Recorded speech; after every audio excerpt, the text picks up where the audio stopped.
ॐ सदाशिवसमारम्भां शङ्कराचार्यमध्यमाम् अस्मदाचार्यपर्यन्तां वन्दे गुरुपरम्पराम्।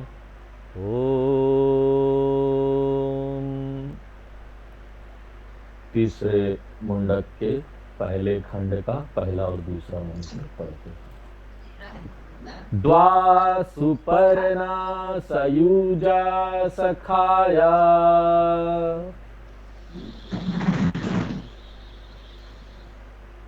आवाज नहीं आ रहा? आप जो पढ़ रहे हो ना तो नहीं मिल रहा हमको। आपको व्हाट्सएप कर दिया हमने। व्हाट्सएप मुंडक उपनिषद ग्रुप में व्हाट्सएप पूरा किया हुआ है।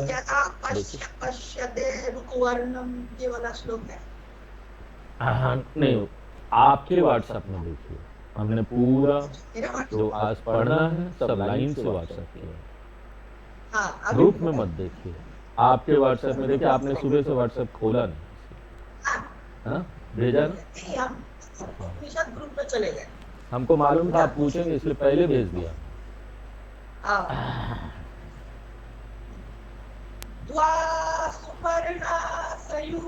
नहीं रुकिए, फिर से पढ़ते क्योंकि रिकॉर्डिंग हो रही। फिर से पढ़ते। द्वा सुपर्णा सयुजा सखाया।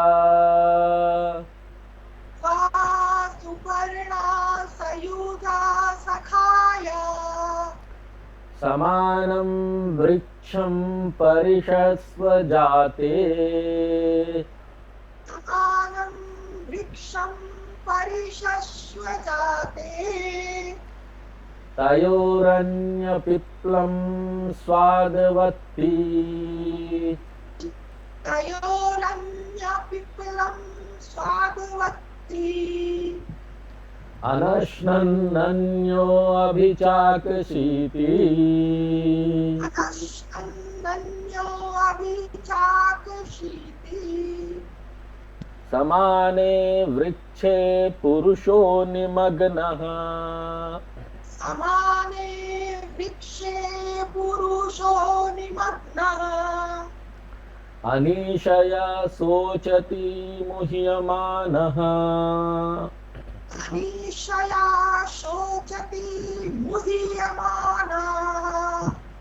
जुष्टं यदा पश्यति। जुष्टं यदा पश्यति। अन्यमीशमस्य। अन्यमीशमस्य। महिमानमिति वीतशोकः। महिमानमिति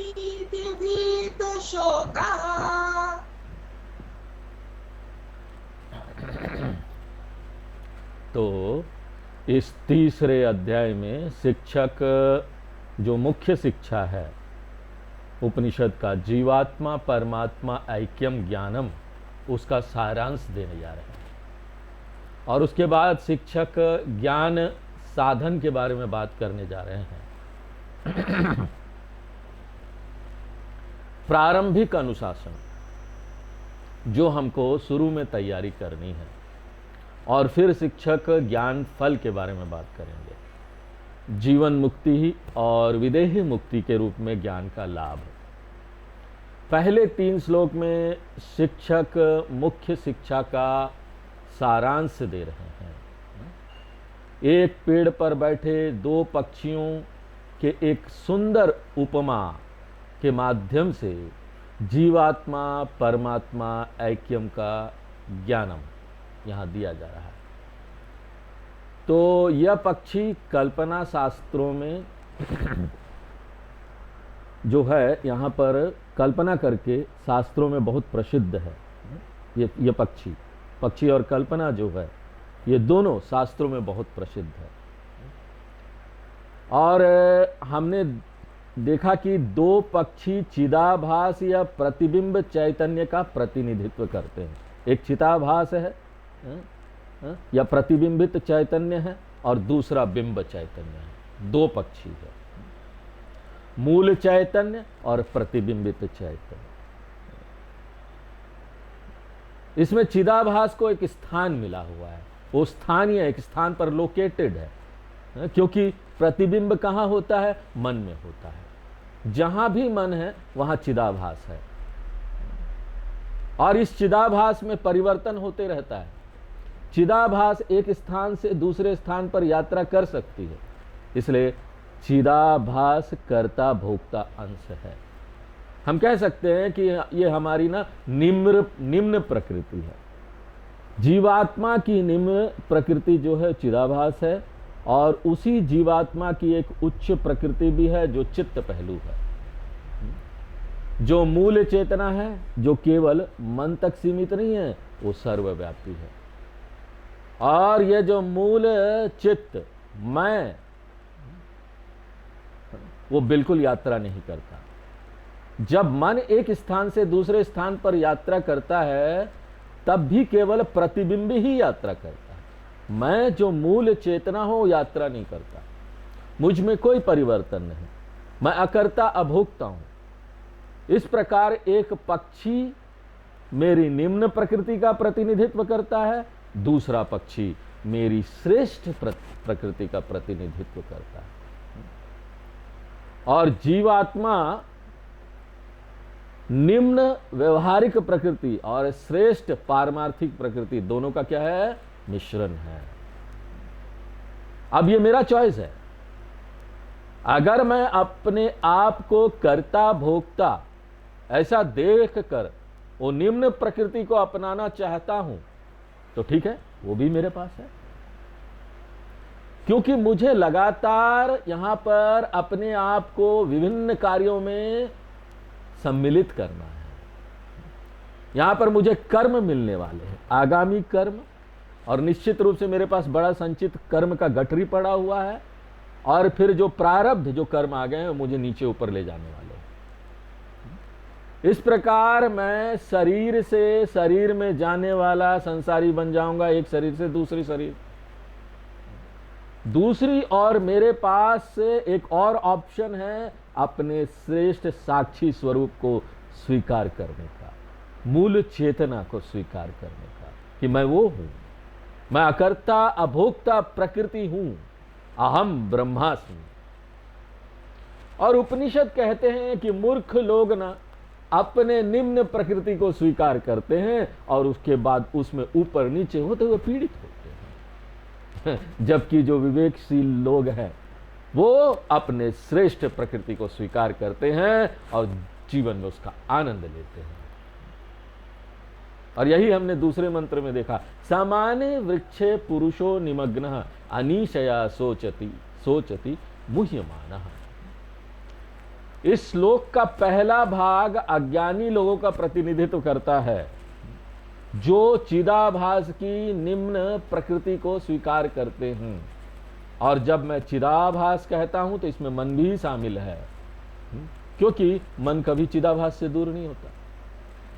तो चिदाभास के साथ पहचान बनाने का अर्थ है मन के साथ पहचान या तादात्म्य बनाना, जिसका अर्थ है शरीर के साथ तादात्म्य करना, क्योंकि शरीर मन से जुड़ा है।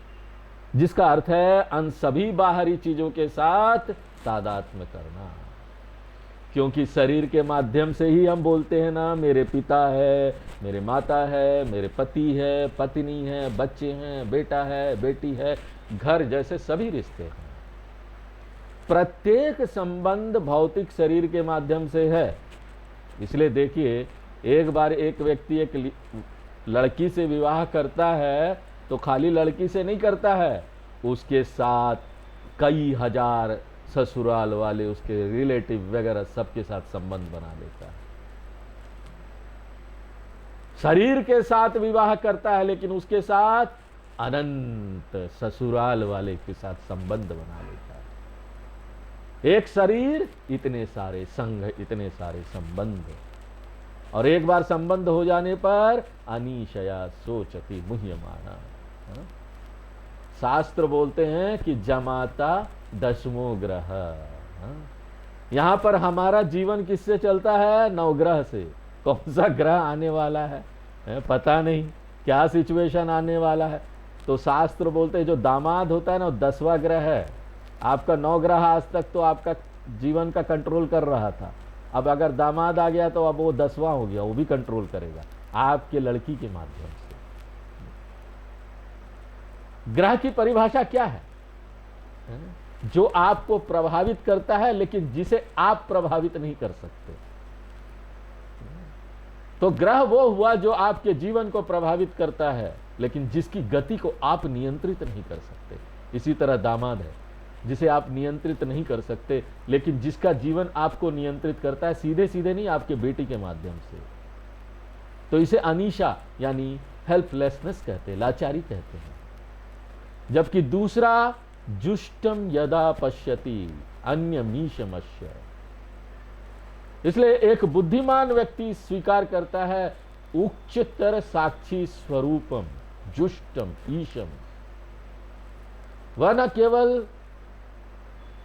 साक्षी स्वरूपम को स्वीकार करता है बल्कि उसकी महिमा को भी स्वीकार करता है। महिमा क्या है? नित्य स्वरूप, शुद्ध स्वरूप, सर्वगतः स्वरूप, असंग स्वरूप, सभी दुख और शोक से मुक्त, जिसे जीवन मुक्ति कहा जाता है। तो आइए अब हम लोग तीसरा मंत्र करते हैं। यदा पश्यते रुक्मवर्णम् यदा पश्यते रुक्मवर्णम् कर्तारमीशं पुरुषं ब्रह्मयोनिम् कर्तारमीशं पुरुषं ब्रह्मयोनिम् तदा विद्वान् पुण्यपापे विधूय तदा विद्वान् पुण्यपापे विधूय निरंजन परमं साम्यम् उपैति। निरंजन परमं साम्यम् उपैति। इन श्लोकों में ज्ञानम और ज्ञानफल की चर्चा की गई है।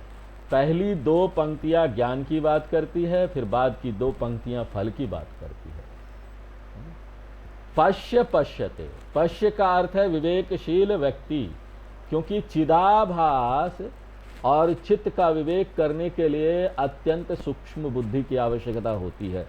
इसलिए उपनिषद सबको समझ में नहीं आता। जब तक बुद्धि सूक्ष्म न हो उपनिषद की क्लास में बैठा भी नहीं जाएगा।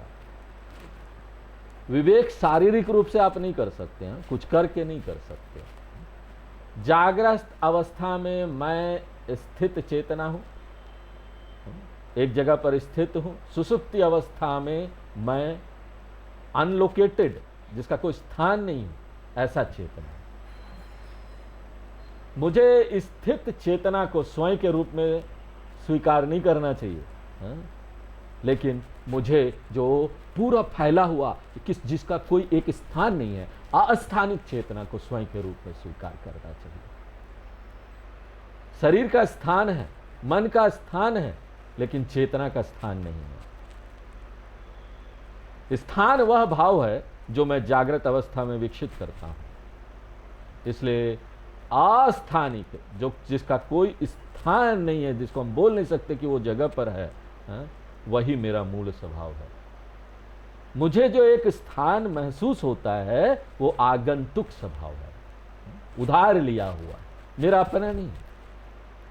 लेकिन उस स्थान को हम अपना वास्तविक स्वभाव मानते हैं और अस्थानिक को आगंतुक स्वभाव, उधार लिया हुआ।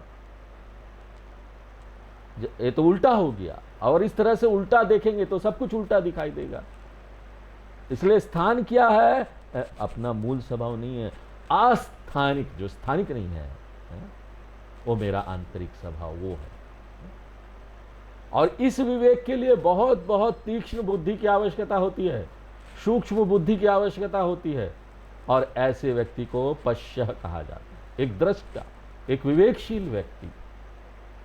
साधन चतुष्ट संपन्न, जिसमें विवेक, वैराग्य, समाधि, सटक संपत्ति, मुमुक्षुत्वम, ये पूरी तरह से आ गया है, उसको पश्य कहा जा रहा है।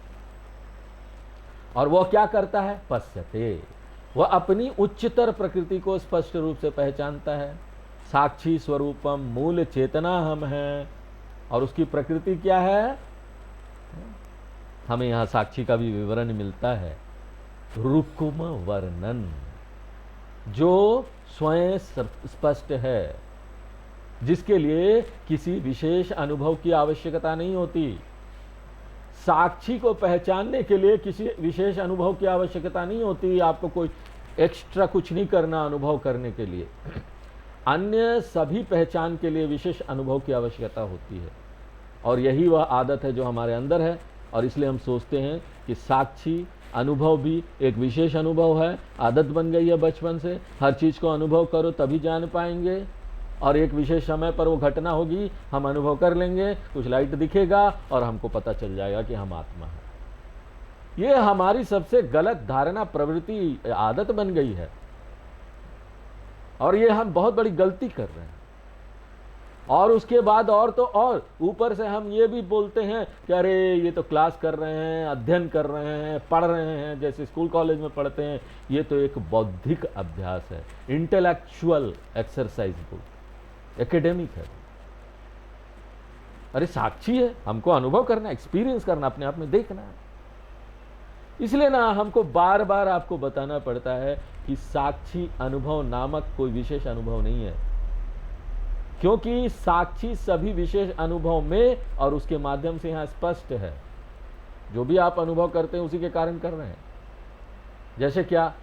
प्रकाश स्पष्ट है ना, चाहे मैं पुस्तक देखूं, चाहे मैं माइक देखूं अपना, चाहे मैं दीवार देखूं, दीवार के अनुभव में, सब चीज के अनुभव में, पुस्तक के अनुभव में, ये सब चीज एक विशेष अनुभव है। लेकिन प्रकाश का अनुभव क्या है? प्रकाश का अनुभव सब में है, दीवार में भी है, माइक में भी है, लैपटॉप में भी है, टेबल में भी है, सब जगह है। पुस्तक के अनुभव में भी और उसके माध्यम से भी प्रकाश पता चलता है। वास्तव में दीवार और पुस्तक के अनुभव प्रकाश के अनुभव के कारण ही संभव है ना, प्रकाश है तभी तो संभव है। इसी तरह साक्षी कब स्पष्ट होती है? कब होती है स्पष्ट? तो हम ना एक उल्टा प्रश्न पूछेंगे, आप ये बताइए कि ये कब स्पष्ट नहीं होती? प्रतिबोध विदितम मतम, इसलिए पश्यते का अर्थ है कि वो साक्षी को स्वयं सिद्ध मानता है, इसलिए सदा प्रत्यक्ष है। रुक्म वर्णम शब्द का शाब्दिक अर्थ है सोने की तरह चमकना, यह शाब्दिक अर्थ है। और सोना हमेशा चमकने वाले के रूप में जाना जाता है, इसलिए इसका आभूषण बनता है, उसका मूल्य भी है। सोना हमेशा चमकता रहता है, आत्मा भी वैसे ही है, आत्मा चमकता रहता है हमेशा, उसको भी स्वर्ण कहा जाता है, वह हमेशा स्पष्ट है। अतः रुक्म वर्णम साक्षी पश्यति। और कर्तारम, तो जो साक्षी पूरे ब्रह्मांड का निर्माता है, तो यहां देखिए कर्ता शब्द को ध्यान से समझना होगा। आम तौर पर कर्ता शब्द का उपयोग किसके लिए होता है? एक संसारी व्यक्ति को संकेत करने के लिए होता है, जो कि कर्ता और भोक्ता अपने आप को मानता है। तो कर्ता शब्द का अर्थ एक संसारी है जो कर्ता और भोक्ता है। कर्ता शब्द का एक और अर्थ है, जो ब्रह्मांड का निर्माता, उसको कर्ता बोलते हैं। इस संदर्भ में कर्ता का अर्थ हम एक व्यक्ति या संसारी नहीं लेंगे, बल्कि इसका अर्थ है मालिक, जो जगत सृष्टि स्थिति लय करता है।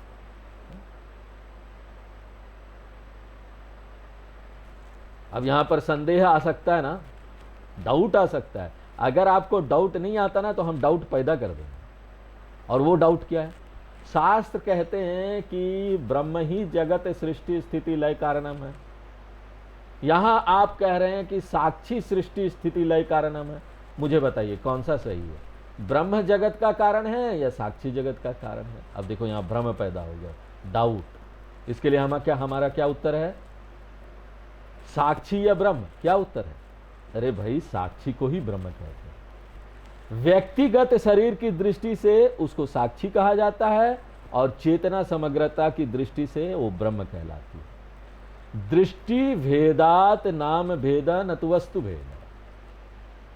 जैसे एक ही व्यक्ति को पुत्र की दृष्टि से देखा जाए तो वो पिता है, पत्नी की दृष्टि से देखा जाए तो वो पति है। तो दृष्टि भेदात पिता पुत्र भाई पति अनेक नाम है। लेकिन व्यक्ति एक ही है। समान अधिकरण्यम, यानी अनेक शब्द एक ही पदार्थ को प्रकट करते हैं। साक्षी और ब्रह्म दो शब्द है लेकिन दो पदार्थ नहीं है। तो फिर दो शब्द क्यों? क्योंकि दृष्टि भेद, प्रवृत्ति निमित्त भेदा, दृष्टि भेदा को तकनीकी भाषा में हम कहते हैं प्रवृत्ति निमित्त भेदात नाम भेदा, लेकिन न तो वस्तु भेदा। लेकिन साक्षी ब्रह्म के रूप में रचयिता है, और ईशम, साक्षी केवल रचयिता नहीं है, वह ईशा पालन करता शासक भी है। तो ईशम, ईशम का अर्थ है ईश्वरम। तो जब हम कहते हैं कि ब्रह्म रचयिता है, ब्रह्म शासक है, आदि आदि कहते हैं, तो फिर यहां पर हमको किसको लाना पड़ेगा? माया नामक विशेष शक्ति को लाना पड़ेगा, जिसकी सहायता से वो ये करते हैं। एक बार जब आप कहते हैं ब्रह्म रचयिता, तो इसका अर्थ स्वतः ही वहां पर क्या आ जाता है? शिव के साथ शक्ति, दोनों एक, शिव और शक्ति दोनों आ जाएगा, ब्रह्म और माया। हम माया को अलग से नहीं गिनते, क्योंकि माया ब्रह्म से अलग नहीं है, इसलिए हम उसको अलग नहीं गिनते। इसलिए ईश्वर साक्षी, फिर पुरुषम है। पुरुषा के दो अर्थ है, एक तो यह कि वो सब में व्याप्त है, पूर्णति सर्वम इति पुरुषा, और दूसरा अर्थ है वह जो प्रत्येक जीव में निवास करता है। तो पूरी का अर्थ है शरीरम और शरीरम, पुरुष का अर्थ है शरीर में जो निवास करता है, सर्वम शरीर वासी, जो सबके शरीर में है। सर्व अंतर्यामी को भी पुरुष कहते हैं। ये सब साक्षी का वर्णन है।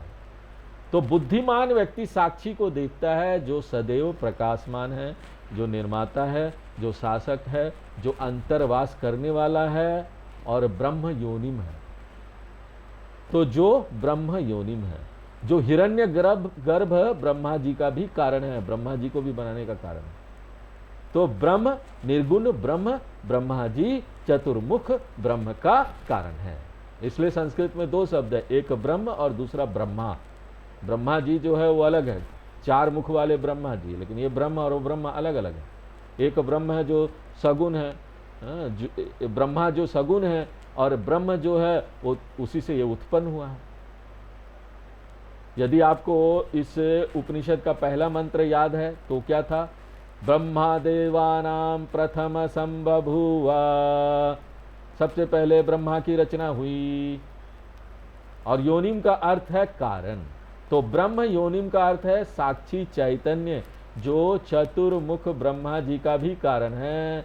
सब कुछ मेरे द्वारा ही संचालित होता है, यहाँ सब कुछ मैं कर रहा हूँ।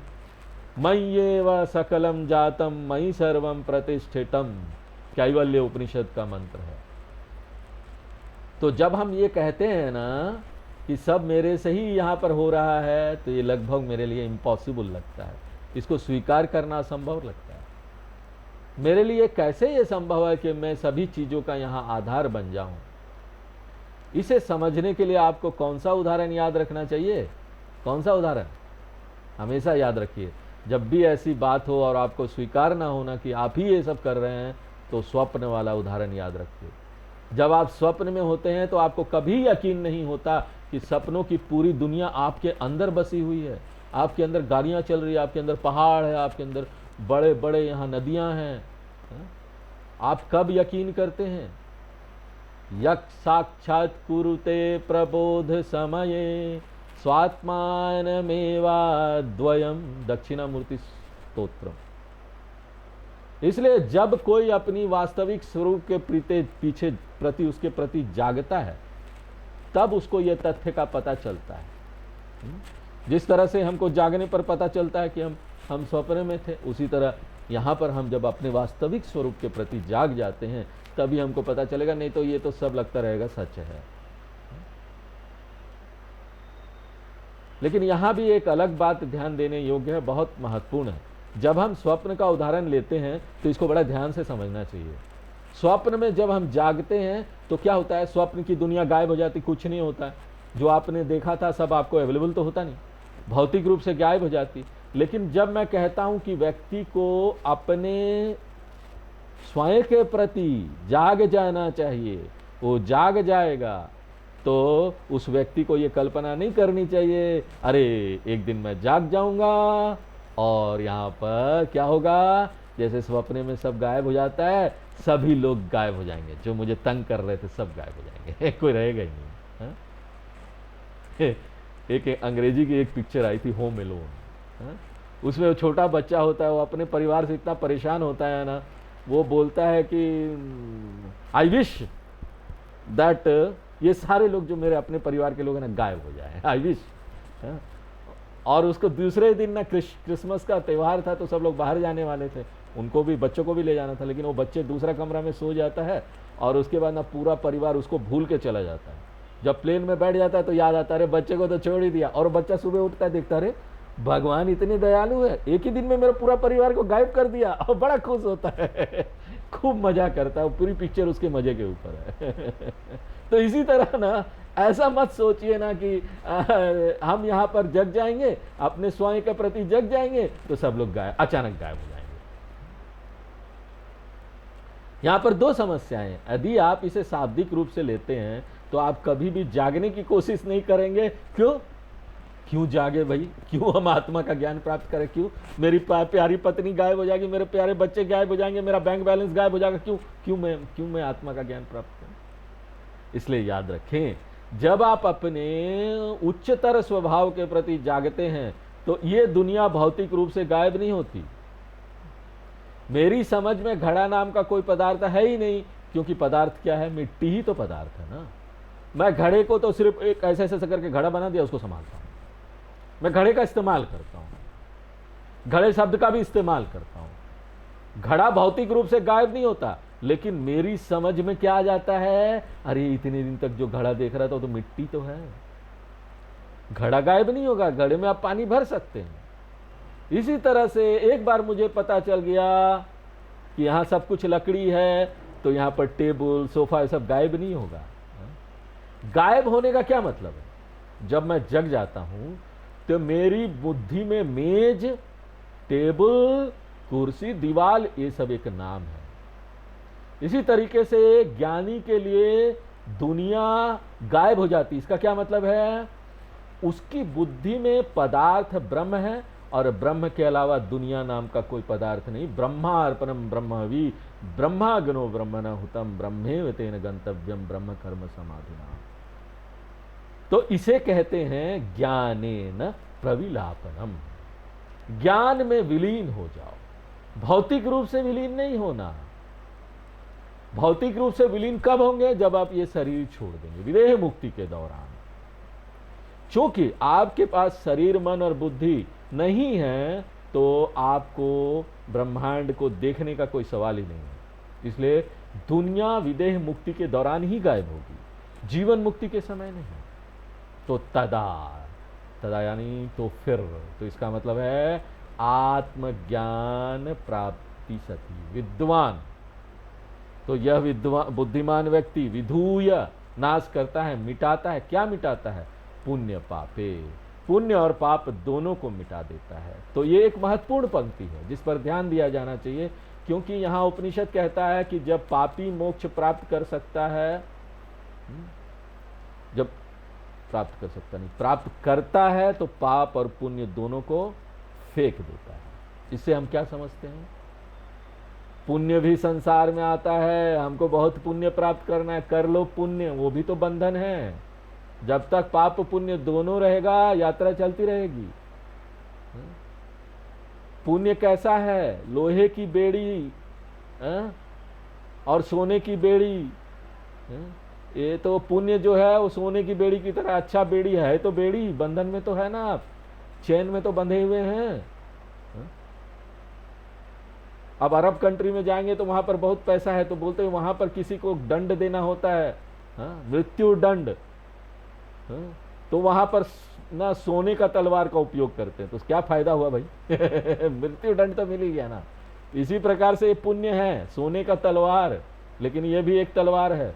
इसलिए मोक्ष का मतलब क्या है, केवल पाप से नहीं छूटना, पुण्य से भी छूटना। इसलिए कृष्ण भगवान ने 18वें अध्याय के 66 नंबर श्लोक में बोल दिया, बहुत फेमस श्लोक है, बहुत प्रसिद्ध, सर्वधर्मान परित्यज्य मामेकम शरणम ब्रज, सभी धर्मों का त्याग करके मेरे शरण में आ। धर्म यानी पुण्य और पाप दोनों से हमको परे निकलना है। जब लोग प्रश्न पूछते हैं कि पुण्य को कैसा छोड़ा जाए, पाप को नष्ट करने के लिए आप पुण्य करते हैं कि पाप नष्ट हो जाए, चलो कुछ पुण्य करें। आप पुण्य को हटाने के लिए आप क्या करते हैं, फिर पाप करते हैं। फिर क्या होगा, पाप को फिर से नष्ट करने के लिए आपको पुण्य करना होगा। चक्र चलता रहेगा। आप यही दो प्रकार की गतिविधि में चलते रहेंगे, चाहे गतिविधि पुण्य हो या पाप। पुण्य पाप को नष्ट करता है, पाप पुण्य को नष्ट करता है। तो आप इसी में हमेशा फंसे रहेंगे। सर्वधर्म परित्याग कैसे करेंगे? शंकराचार्य जी ने अपनी बहुत सुंदर टिप्पणी में यह लिखा है, पुण्य पाप का त्याग क्रिया के रूप में नहीं हो सकता। आप कुछ करके पुण्य पाप का त्याग नहीं कर सकते। ये कोई भौतिक या शारीरिक क्रिया नहीं है, ये कोई शारीरिक प्रक्रिया नहीं है। फिर आप कैसे त्याग करते हैं? तदा विद्वान, ज्ञान ही एकमात्र तरीका है जो आपको पुण्य और पाप के परे ले जाता है। इसलिए यह ज्ञानी पुण्य और पाप को मिटा देता है और बन जाता है क्या? निरंजन। तो निरंजना का अर्थ है शुद्ध, दोष रहित। तो अशुद्धियां क्या है? क्या क्या अशुद्धियां? पुण्य भी अशुद्धि है, पाप भी अशुद्धि है, और तीसरी अशुद्धता जो इन दोनों का कारण है, आप जानते हैं दोनों का कारण क्या है? अज्ञान दोनों का कारण है। यही मूल पाप है। दूसरे धर्म के लोग बोलते हैं ओरिजिनल सिन, मूल पाप। तो यहां पर वेदांत में मूल पाप आप इसको मान लीजिए, अज्ञान।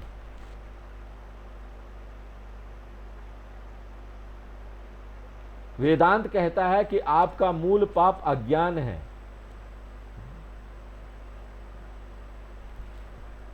देखो, और वो भी पाप नहीं है, क्योंकि ना आपने इसको किया नहीं। आप बचपन से ही देखते हैं कि आप अज्ञान में अपने आप को पाते हैं, इसलिए अज्ञानी होना कोई पाप नहीं है। लेकिन अज्ञान को दूर नहीं करना, उसको रखे रहना, यह पाप है। और अज्ञान पाप किससे जाएगा? किसी और चीज से नहीं, ज्ञान के अलावा किसी और तरीके से जाएगा भी नहीं। किसी आप पैगंबर के सामने, एंजल के सामने, किसी के सामने आप आत्मसमर्पण कर दीजिए, किसी चर्च या मस्जिद या मंदिर वहां चले जाइए, ये सारी चीजें आपको ना मन को अच्छा करेंगे, मन को शुद्ध कर देंगे।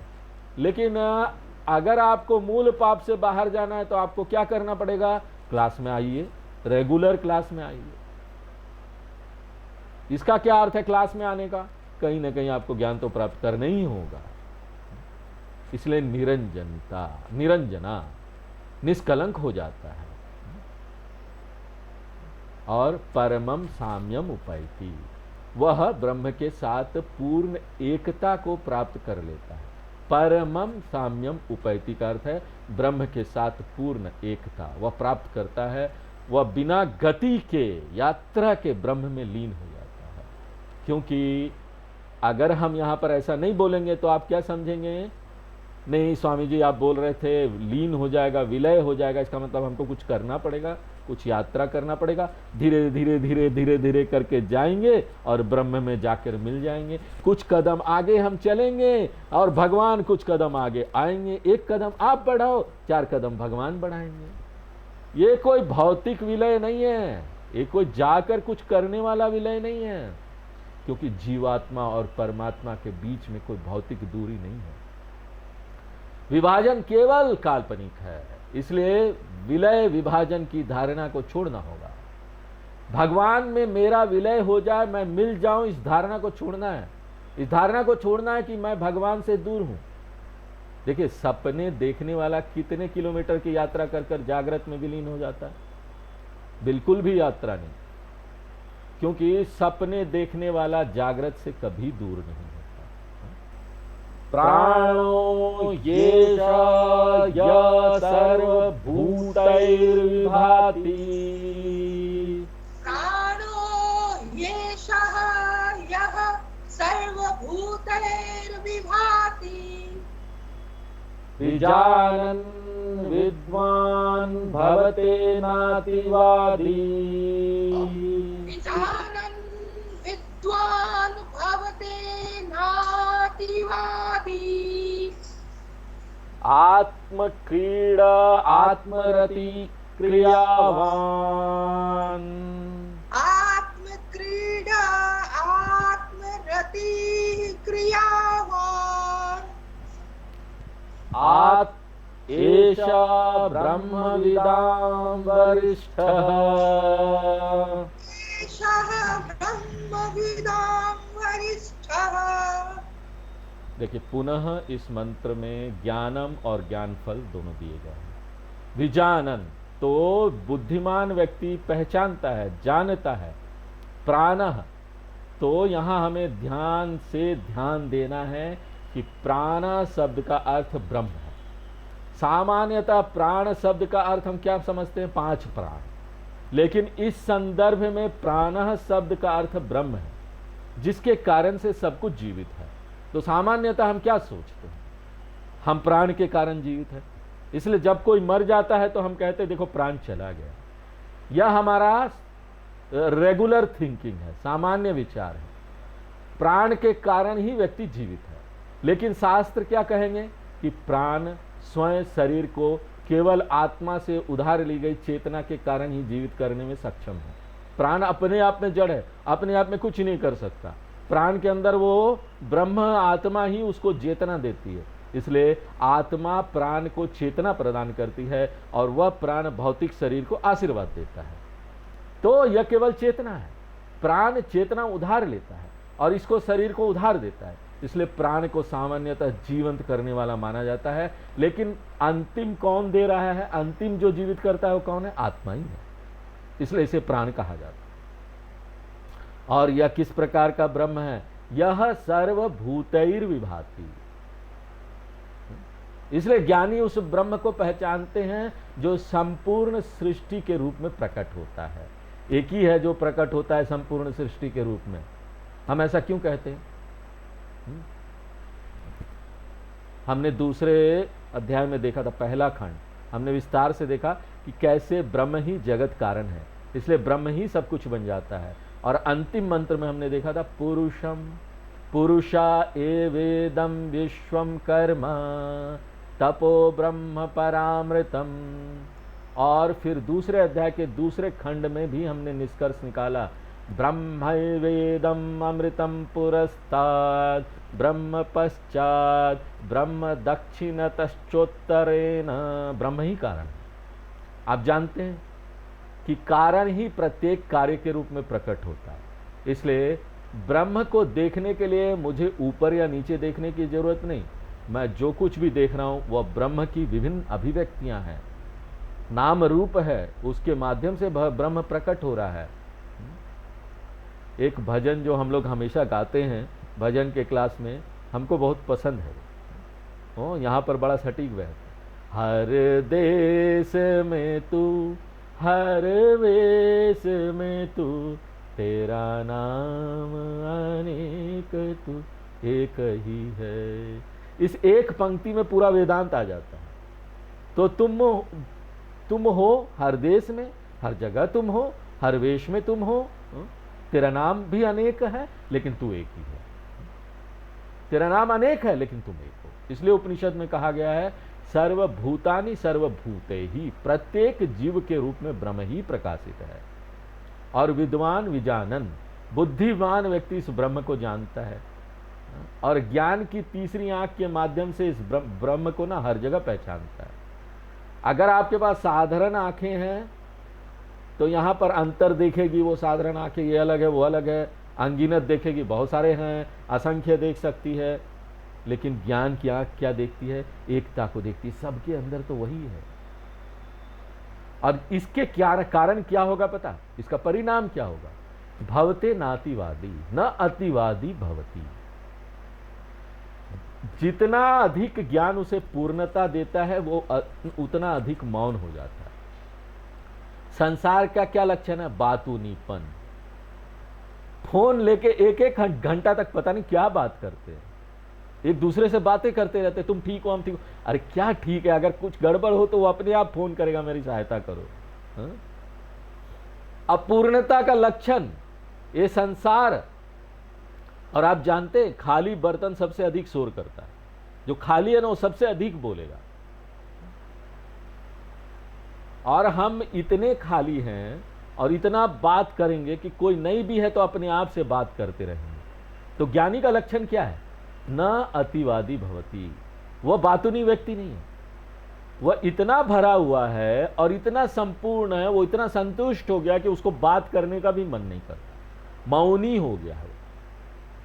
लेकिन इसका यह अर्थ नहीं ना कि वो बिल्कुल बात नहीं करता। अगर बिल्कुल बात नहीं करेगा तो और समस्या हो जाएगी। हाँ, हमको लेन देन के लिए, व्यवहार के लिए जो आवश्यक बातें वो तो करनी पड़ेगी ना। कम से कम अगर हम कोई टीचर है तो हमको शिक्षा देना है तो उसके लिए बोलना पड़ेगा। अरे कुछ लोग सोचते हैं मौन में बात करता है, और जो दक्षिणामूर्ति स्तोत्र में आता भी है, मौन व्याख्या प्रकटित पर ब्रह्म तत्वम युवानम, मौन में व्याख्या कर रहा है। इसलिए दयानंद स्वामी जी बार बार सावधान करते अपने सभी विद्यार्थियों को कि ना, मौन में शिक्षा देने का कभी शाब्दिक अर्थ मत लेना। मौन में कोई शिक्षा नहीं हो सकती। रमन महर्षि जी हुए यहाँ पर साउथ में, तो वहाँ पर उनके सामने कई लोगों ने उनके बारे में किताबें लिखी है, और उन किताबों में लिखा है कि उनके सामने जाने से उनको ज्ञान मिलता था, क्योंकि वो मौन में शिक्षा देते थे। ऐसा हो ही नहीं सकता। अरे भैया, इतना हम बोलते हैं, इतने दिन तक 50-50 मिनट तक क्लास होती है, फिर भी नहीं समझ में आता, तो मौन में हम क्या समझेंगे भाई? कोई मौन में शिक्षा नहीं हो सकती, कोई ये मुद्रा नहीं है। किसी को लगेगा क्या बात है भैया, मौन में शिक्षा दे रहे हैं, कोई सूंघने ऊँघने का कोई दवा नशा उसा तो नहीं है, मौन हो गए हैं। अरे कोई मौन मुद्रा नहीं है ये, इस तरह का। मौन में शिक्षा नहीं हो सकती। यहां तक कि कोई मुद्रा में भी बैठा है ना, मौन व्याख्या, चलो मौन वाली मुद्रा है उसमें, तो उसका भी हमको व्याख्या करना पड़ेगा। मान लो चिन्ह मुद्रा, ये चिन्ह मुद्रा है, ये चिन्ह मुद्रा अगर आप कुछ नहीं जानते तो ये आपके लिए क्या है? कुछ भी नहीं है। मैं आपको समझाऊंगा, 1 घंटा आपको बताऊंगा कि ये जो चिन्ह मुद्रा है, ये हो गया आत्मा, ये हो गया जीवात्मा, परमात्मा और जीवात्मा का ऐक्यम है। जीवात्मा पहले 3 शरीर के साथ जुड़ा हुआ था, स्थूल सूक्ष्म शरीर, कारण शरीर, उससे हट के वो अब इससे जुड़ गया, ऐक्यम हो गया है। जब तक मैं आपको इतने सारे समय तक, इतने दिनों तक इस बात को नहीं समझाऊंगा, आप इसका क्या मतलब समझेंगे बताइए? मौन में समझ जाएंगे, मुद्रा में समझ जाएंगे, मुद्रा कर दूं, वाह ज्ञान मिल गया। नहीं हो सकता। मुझे आपको बहुत समझाना होगा, बहुत घंटों तक बोलना होगा, पूरा उपनिषद 10 उपनिषद पढ़ाना होगा। कोई भी मुद्रा व्याख्या के बाद ही सार्थक होती, आप उसकी व्याख्या जानते तभी।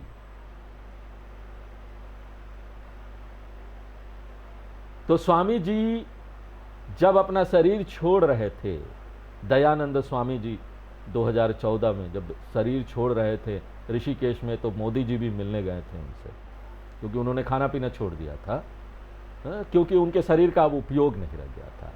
डायलिसिस होता था, डायलिसिस का मशीन आश्रम में रखा था, वहीं डॉक्टर आते थे, कई तरह की बीमारियां हो गई थी, अपने आप कुछ नहीं कर पाते थे, एक चीज से लगा वो सब काम करता था, उनका शरीर का सारा काम करता था। उनको ले जाके बैठा दिया, फिर प्रवचन करते थे, उसी अंतिम दिनों तक वो प्रवचन करते रहे। तो जब उनका कोई काम नहीं रह गया, आवाज भी नहीं निकल रहा था मुंह से, तो उन्होंने सबको समझाया, अब मुझे जाने दो, मेरा समय आ गया है। और फिर उन्होंने क्या किया, सबको समझा के अपना खाना पीना त्याग दिया। त्यागने के बाद शरीर अपने आप जाने लगा। तो उस समय जब सबको पता चला तो सब लोग एक एक करके मिलने आए। तो मोदी जी भी उस समय नए प्राइम मिनिस्टर बने थे, वो भी मिलने के लिए आए। तो उस समय एक पुस्तक वितरित की गई, ज्ञान की मोती। उस पुस्तक में एक लेख है कि मौन के माध्यम से क्या सिखा रहे हैं। तो यदि कोई व्यक्ति मौन रहता है तो दूसरा व्यक्ति किसी भी तरह से उसकी व्याख्या कर सकता है। मौन की व्याख्या कैसे आप कर सकते? ईश्वर नहीं है। दूसरा व्यक्ति मौन की व्याख्या करके क्या करेगा? नहीं, ईश्वर है इसलिए तो मौन है। वो कुछ और बोलेगा, वो कुछ और बोलेगा। मौन की व्याख्या इस प्रकार की जा सकती है कि मेरा अज्ञान है।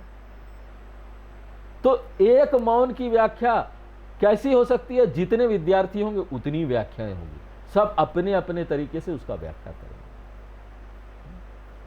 इसलिए मौन में शिक्षा नहीं दी जा सकती।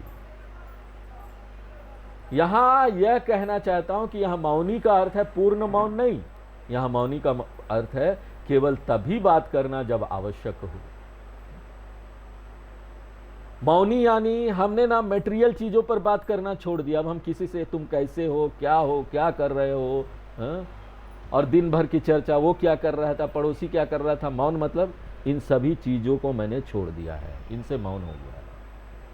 कुछ अधिक बात मैं अब करता नहीं। क्यों? मेरे लिए अब इसका कोई मतलब ही नहीं है। क्या मतलब? जब एक बार ज्ञान को जान जाओ ना, तो आपको एक सब चीजें बेकार लगेगी। एक एक घंटा फोन पर बात करना आप कर ही नहीं पाएंगे। ये सब चीज आपके लिए महत्व खो देगा। पहले इतनी सारी चीजें महत्वपूर्ण थी। चाय पिए, ठंडा पिए, गर्म पिए, चीनी ज्यादा डाले, कम डाले, उबाल के बनाए, बिना उबाले बनाए, चीनी का परसेंटेज कितना होगा, ये सारी जो विकल्पें थी ना, अब ये नहीं रह जाता कुछ भी। अब एक व्यक्ति क्या करता है, खाली शरीर की रक्षा हो जाए, पेट भर जाए, बस। इसके लिए घंटों खर्च नहीं करता। इसके लिए इतना घंटा खर्च करने की जरूरत नहीं जो कुछ वर्षों या कुछ महीनों या कुछ घंटों में भी गायब होने वाला। हमको तो पता नहीं, यमराज जी कोई नोटिस देके तो आएंगे नहीं। भगवान जानते हैं कब हम जाने वाले हैं। तो इस प्रकार जितनी भी अनात्म चीजें हैं, जिन्हें आज तक हम इतना महत्वपूर्ण मानते आए थे, आज अभी सुबह नाश्ता कर दिया, दोपहर में क्या खाना बनेगा, रात को क्या बनेगा, अगला टाइम हम चाय कब पिएंगे, ये सब अपना महत्व खो देते हैं। भगवत भोजन की आवश्यकता क्यों है? गीता के 4थे अध्याय में 22वें श्लोक में कृष्ण भगवान बोलते हैं, यदृच्छालाभ संतुष्टः द्वंद्वातीतो विमत्सरः। और ये सुनकर ना सभी पत्नियां बड़ी खुश हो जाएगी। वो सोचेगी अब हम ना कुछ भी पका के दे दो पति लोगों को, कोई मतलब नहीं, मेरा पति आध्यात्मिक हो गया है। यदृच्छालाभ संतुष्ट है, जो मिल जाए। लेकिन इसका यह अर्थ नहीं ना, पत्नी लोग इसको कोट करके अपने पति का शोषण करेंगे, उनको अच्छा खाना नहीं देंगे। ये शोषण के लिए नहीं है, किसी का एक्सप्लॉयटेशन करने के लिए नहीं है। विचार यह है कि तुच्छ अनात्मा पर आप बहुत अधिक समय खर्च न करें। अतः ना अतिवादी अर्थात अतिद्वैतवादी न भवति, अद्वैतवादी भवति। फिर आत्मक्रीडः क्या अर्थ हुआ? तो यदि वह अनात्म और द्वैत पर ध्यान नहीं देता है तो उसको संसार का सुख कैसे मिलेगा? आप बोलते हैं स्वामी जी ये सब छोड़ दो, महत्व नहीं है, फिर हम क्या करेंगे पूरे दिन? अभी तो टीवी भी देख लेते थे, कुछ रील उल देख लिया, दूसरे पर निर्भर थे। हमको कोई अच्छा बोल दे, किसी से बात हो जाए तो हमको थोड़ा सुख मिल जाता है। हम इस सुख के लिए संसार पर निर्भर है। आत्म क्रीड़ा गीता में बोलते ना, 3रे अध्याय के 17वें श्लोक में भगवान ने बताया, यस्त्वात्मरतिरेव स्यात् आत्मतृप्तश्च मानवः आत्मन्नेव च संतुष्टः तस्य कार्यं न विद्यते। 5वें अध्याय के 24वें श्लोक में बोलते, योऽन्तः सुखोऽन्तर रामः तथांतर ज्योतिरेव यः। तो कृष्ण भगवान गीता में अनेकों श्लोकों में केवल इसी अर्थ को प्रकट करते हैं। आत्म क्रीड़ा का अर्थ है कि अपने आप में संतुष्ट, आत्मनिर्भर, जीवन में किसी चीज की कमी नहीं, जीवन में किसी चीज की कमी नहीं, जीवन में किसी चीज की चाह नहीं, आत्म तृप्ति। इसका मतलब नहीं है ना कि आप सब कुछ उठा के फेंक देंगे। नहीं नहीं स्वामी जी मुझे आत्म तृप्ति हो गई, टीवी फेंक दिया कि जो पूरा बंद कर दिया बात करना सभी संबंधियों से।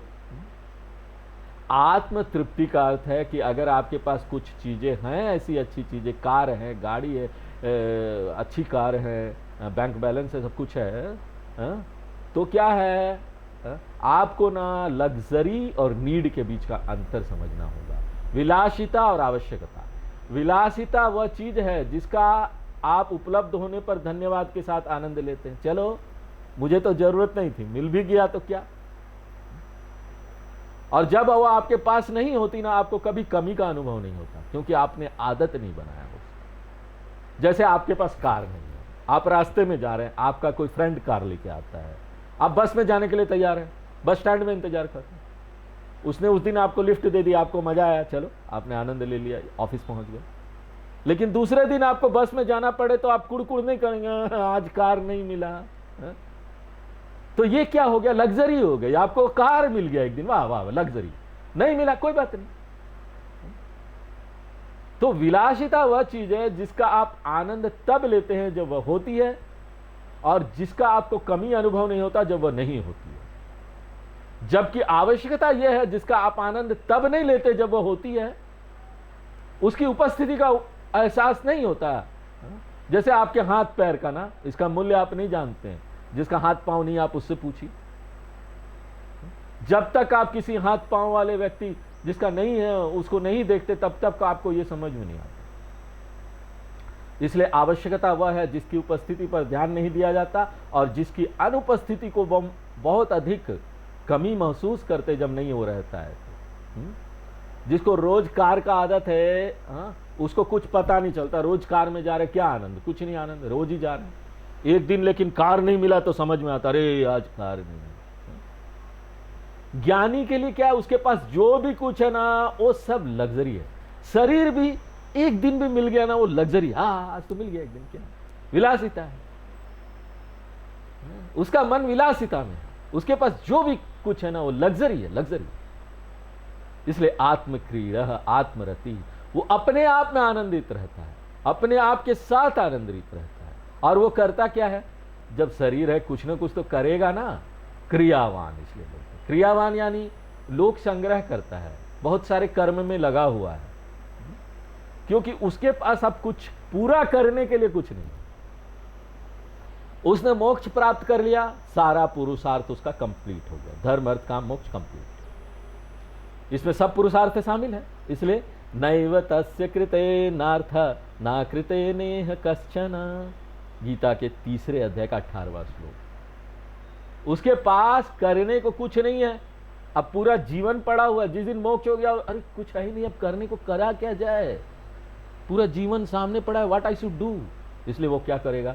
पूरा समाज के लिए काम, चलो दूसरों के लिए काम करता हूं, मेरे लिए तो जरूरत नहीं है, मुझे किसी चीज की जरूरत नहीं,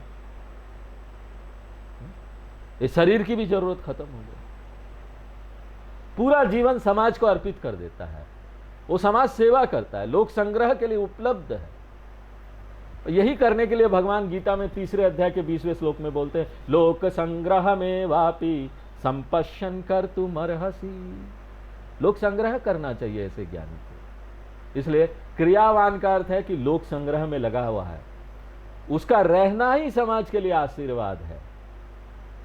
लेकिन स्वामी जी, हम तो यहाँ पर कई ज्ञानियों को देखते हैं जो आते ही नहीं मीडिया के पास, चुपचाप अपने किसी हिमालय की गुफा के अंदर रहते हैं, कुछ करते भी नहीं, उनको तो भिक्षा देना पड़ता है। आप बोल रहे लोक संग्रह, वो यात्रा भी नहीं करते। स्वामी चिन्मयानंद जी दुनिया भर में यात्रा करते रहे, उन्होंने पूरी दुनिया में आश्रम बनाया। स्वामी दयानंद जी भी नहीं बनाया, बहुत पढ़ाया लोगों को, बहुत बोलते थे, बहुत क्रिया करते थे, हिंदू धर्म की रक्षा के लिए ऑर्गेनाइजेशन बनाया, एसोसिएशन बनाया, लड़े भिड़े लोगों से लेकिन वहीं पर उनके गुरु जो स्वामी चिन्मयानंद जी के थे, स्वामी तपोवन महाराज, वो उत्तर काशी में ही रह गए, नीचे ही नहीं आए। वो बोले यहां तक जो प्यासा आएगा, 3-4 शिष्य आएगा, वो इसी को मैं पढ़ाऊंगा और किसी को नहीं पढ़ाऊंगा। तो इसका क्या अर्थ हुआ कि स्वामी चिन्मयानंद बड़े ज्ञानी थे, लोक संग्रह कर रहे थे, और स्वामी तपोवन महाराज कुछ नहीं कर रहे थे? नहीं। या फिर जो यहां पर रमण महर्षि जी थे, वो भी अपनी जगह से कभी निकले नहीं, उन्होंने कुछ नहीं किया, आते थे, बैठ जाते थे, लोग उसको देखते थे। तो यहां बोलने का अर्थ है कि उनका रहना ही लोक संग्रह है, वो एक रोल मॉडल बन जाते हैं। वो अगर कहीं बैठ भी जाए ना सिर्फ, तभी वहां से पूरे समाज को प्रेरणा मिलती है। उनका रहना ही समाज के लिए प्रेरणा है। रमन महर्षि के पास कुछ नहीं था, किसी चीज का ऑनरशिप नहीं था, केवल वो एक लंगोट में आकर बैठ जाते थे, इतने पतले, इतना एक यहां तक कपड़ा होता था उनका, उनको कॉपीनम बोलते हैं। लंगोट में आते थे, बैठ जाते थे, दोपहर में खाना मिला खा लिया, फिर बैठ जाते थे, शाम को खाना मिला खा लिया, फिर बैठ जाते थे। लोग आते थे, दर्शन करते थे, किसी को कोई क्वेश्चन पूछते थे, बस केवल कौपीनम के द्वारा हम पूर्ण और संपूर्ण हो सकते हैं। आई नीड दैट ओनली, एक हल्का कपड़ा जो मुझे ढक दे। और 2 वक्त का खाना जो शरीर को चलाते हुए। कौपीनवंता खलु भाग्यवंतः, शंकराचार्य जी ने लिखा कौपीन पंचकम।